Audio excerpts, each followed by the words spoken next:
Welcome to the 10-Minute Life Lesson Podcast. My name is Jay Cleveland Payne. I train people for improved personal and professional development, offering my assistance to those ready to develop their goals into tangible, focused, and achievable plans of action. And this podcast is one of the tools I use to accomplish my mission. Generally, when the timer hits 9 minutes and 59 seconds on this recording, you'll have a fully developed life lesson that you can take with you and begin to implement immediately. And if this week's lesson has a ring of familiar, then it's probably a reinforcement of a life change you've already started to implement.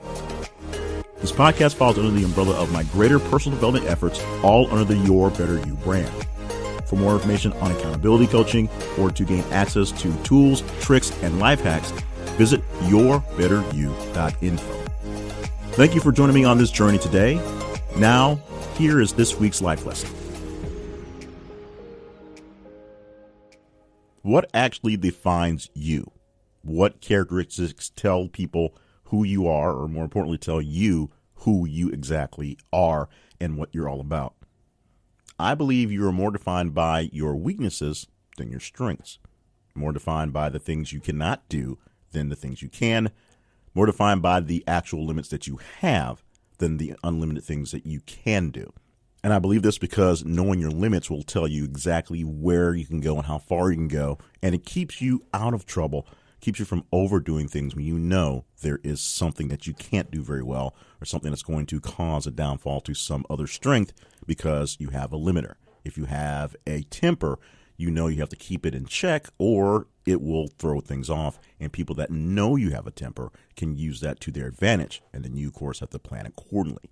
That's one thing to know about having a weakness, having something out there that defines you or limits you in a sense, but also puts you in the different box than you think. People mostly worry about being put in the box because of what they do. Being put in the box because what they can't do allows them to know what to avoid to keep them out of trouble as opposed to what to do to overdo it. But there becomes an issue with people who don't want to acknowledge that they have those limitations. They have those shortcomings. And they get really hung up on the fact that they are there. Now, that's not where you should be. That's not where your head should go in those cases. Because as I say often, and I'm saying right here, you're often more defined by the limitations you have, by the things you can't do, the things that you shouldn't be able to do because of limitations, than what you can actually do. Granted, there are various ways to overcome obstacles and limitations, so that's a great thing on its own, but this is not about the overcoming part. This is about knowing you have a limitation, knowing something that you cannot accomplish very well. You should not get hung up on those non-accomplishments, not get hung up on shortcomings, things you cannot do. Because it's not the knowledge of your shortcomings that becomes a weakness to you. That's what people believe. People believe if they admit they have a weakness, then they become vulnerable to the weakness. No, you're vulnerable to the weakness whether you admit it or not. It's great to know where it is so you can defend from it, but you can't negate the fact that it exists just by ignoring it. If you have a blind side, you can't just say, I don't have a blind side. You'll always have that. And when people figure it out, they'll know where to attack. If there's a vulnerable point in your defense, they will look for it.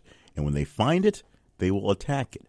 Now, if you know you have it and you are already fortifying that part, that makes it easy to find, but doesn't necessarily make it easy to penetrate because you're already preparing for that weak spot.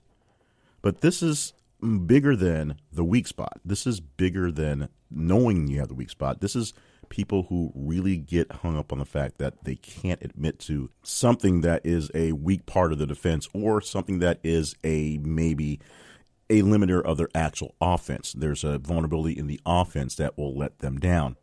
It is not the acknowledgement of the weakness or acknowledgement of not being able to come through fully on something. It's letting the knowledge of those weaknesses get to you that causes the issue. It's not admitting that you've got a blind side. It's not admitting that you've got a glass jaw. It's not admitting that at a certain point of your efforts, you start to tire out and you can be more vulnerable to something. And those are just physical things right there. Knowing that you've got some sort of whatever that limits you from performing whatever is a great thing because you already know how to not get yourself into trouble. Number one, if you know you have a weakness in some area, you know to avoid it.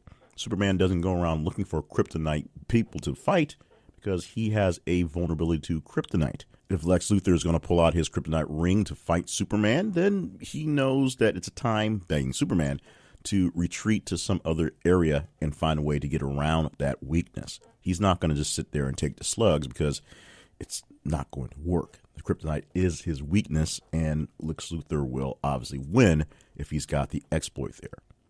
Superman, not knowing he had a weakness, thinking he is truly invulnerable to everything, and then somebody surprised him with something like that, would be a shock. He would know what the problem was. He couldn't figure out why things are going down. He wouldn't have a checklist, if you will, to go down and see what is the issue that's causing his powers to fail. He would just see his powers and failing.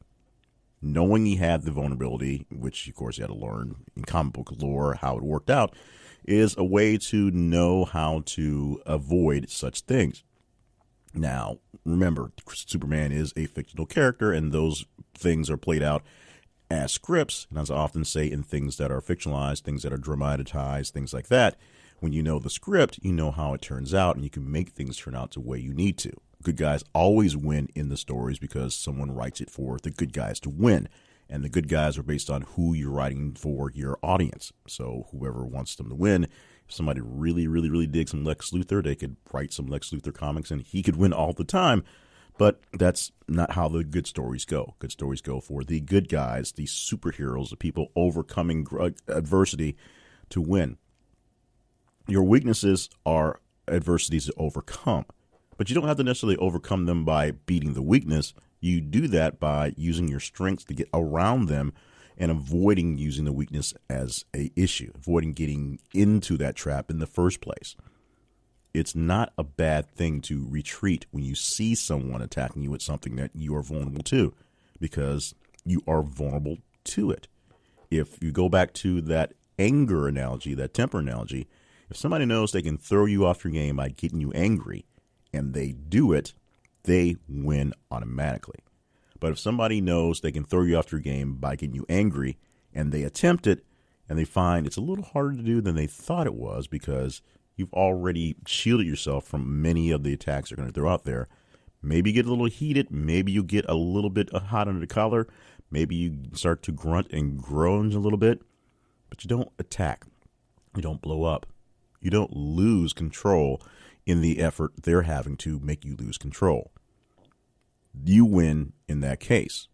Maybe you don't have the strongest showing as you could have, but you don't blow up in the moment. You retreat to some other place, and then you attack them with something that you have that gives you the advantage later. It's not about being weak. It's not about having a weakness. It's about knowing what your weakness is and acknowledging what your weakness is and not letting that bother you.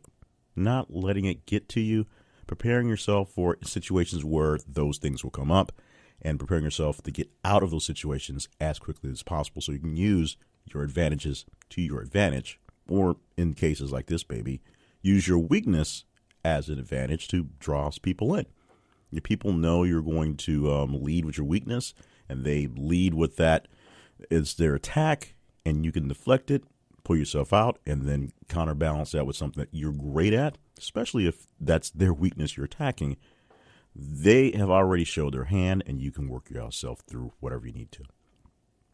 Life is going to go on whether you admit that you got it wrong or don't, whether you admit that you are strong or not, or whether you have everything together, because life's going to go on regardless of you, whatever's going on. So the best way to get through this life, and this is the only one we got right now, is to make sure you have all your ducks in a row, per se. Know what you have in your arsenal as a good weapon. Know where your offense is lacking or your defense is a bit on the soft side, and fortify those areas as best as possible. Don't try to give it away. Don't be so obvious, but make sure that you have some sort of protection for those areas, because once they figure out that those are vulnerable areas, they're going to attack. They're going to push forward on the offense that isn't very offensive. They're going to definitely tear down the defenses that aren't going to defend very well. Know your weaknesses. Own your weaknesses. Don't let the thought that you have some sort of vulnerability get to you. And you can always counterbalance that vulnerability and that attack with a pretty good attack of your own, from your own strength and on your own time.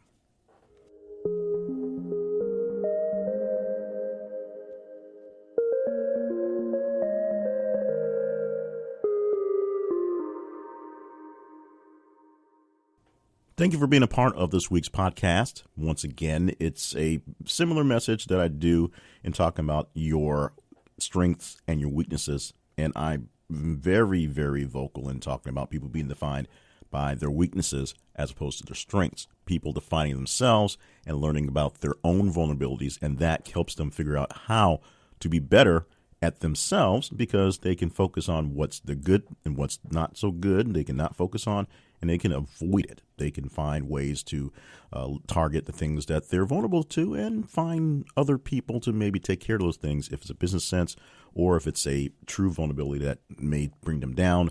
Find ways to defend themselves from attacks at those ways. I always say know your weaknesses, because they will be much better to know in a battle than your strength. You can know how far and how fast and how long you can go, but it's one thing to know exactly what thing will tear down the walls of your fortification and make things not work so well in your plans.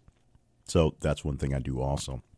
But it's really important to know those things and to not let those things become a burden to you, and because that's where the problems really lie, when you let the weaknesses in your head become an actual weakness as opposed to the weaknesses that are what they are. So if you need help with that, check out the website yourbetteryou.info and look for the coaching options, and I can get you in some sort of coaching thing. Something as simple as accountability coaching, and something as big as one-on-one coaching, and there's our group program coaching where we're together in our big mass group coaching each other, working things out there. For more information on all the podcasts at yourbetteryou.info, go to the podcast link and learn more about the 10-minute life lesson and Steps to Your Better You, which is even quicker, 90 quick seconds to a life lesson just like that. Contact me via the website or via the email yourbetteryouinfo@gmail.com, because the website is yourbetteryou.info. Our email address is yourbetteryouinfo@gmail.com. And find out what other things I have going on, great, not so great, however you want to define them, at my main website, named after me, jclevelandpayne.net. In the meantime, make sure you subscribe to the podcast so you don't miss out on upcoming episodes. Share it with plenty of people so they can get into the groove of 10-minute life lessons as well. And if it moves you, give us a rating review. We love 5-star reviews. We're pretty cool at 4-star reviews. If it moves you to rate and review us, please do it wherever you get your podcast from, whether you're an Apple guy or an Android guy. Just put it down wherever it is. Those things do help. Sometimes we question the amount of help they give you, but they do help folks as they look through what's going on, especially when you are personally endorsing us, telling people to listen to the podcast. And the most important thing to do is be here next week and listen to next week's podcast. It's going to be another great one, and it's going to give you a great lesson. You can package and walk away with it in 10 minutes. 10 minutes time, you have a life lesson from the 10-Minute Life Lesson podcast from yourbetteryou.info.